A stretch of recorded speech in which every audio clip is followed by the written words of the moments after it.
Attorney, may balita inyo bang nabasa, napakinggan na nagbabalak maghain ng ethics complaint si former Senator Trillanes dito po sa absence ng inyong kliyente in the Senate? Yeah. Narinig po natin yun na may balak daw si Senator Trillanes na mag-file ng kaso sa Ethics Committee ng Senado. Sana ma-remember niya nung 2018 ang threat sa kanya noon, i-revoke yung kanyang amnesty. At naalala mo, nagtago din siya for a while eh. Nagtago siya sa Senado at ang naalala ko noon, nanawagan pa nga siya sa taong bayan na tulungan siya na kung baga ayaw niyang pahuli, tumago siya doon. What is good for the gander should be good for the goose, no? There is here really an insuperable cause. And what is that? There is an impossibility on the part of Senator Bato to appear personally, but it does not mean that he is no longer performing his duty. Functioning naman yung opisina niya, nagagawa naman ng mga reports yung opisina niya, no?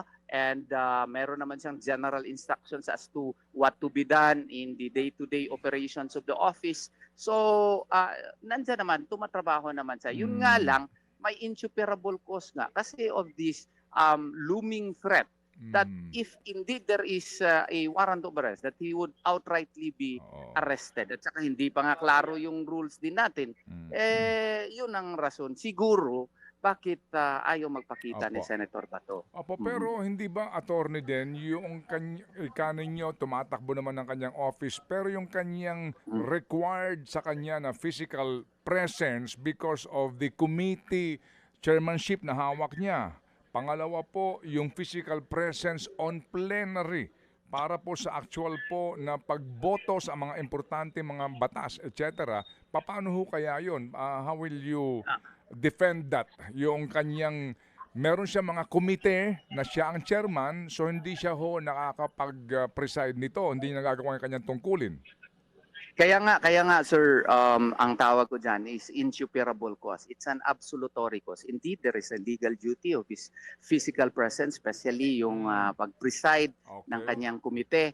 Pero I think na iintindihan po ng taong bayan kasi what is at stake now is his personal security, life and liberty.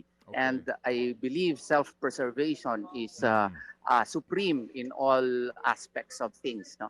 So sana naiintindihan po ng taong bayan na kung iklaro lamang ng ating gobyerno kung ano talaga ang pulisiya dito, no? Hindi siguro ito nangyayari. Ibalik natin kung bakit nagkaganito tayo. Ito lang kasi ang gobyerno na ito ang gumawa sa kasaysayan, sa buong kasaysayan ng Pilipinas na isinurrender yung ating former president, isang taong bayan. Isang Pilipino sa isang dayuhan na korte. Hindi pa nangyari yan ever sa ating history. And simply because of that, we should understand Senator Bato. There is reasonable fear on his part na idulog siya doon sa foreign court na meron naman tayong functioning korte. Meron tayong prosecution, meron tayong ombudsman, meron tayong korte, merong sandigan bayan. Pwede naman mag-file ng kaso po dito. Bakit doon pa sa ICC?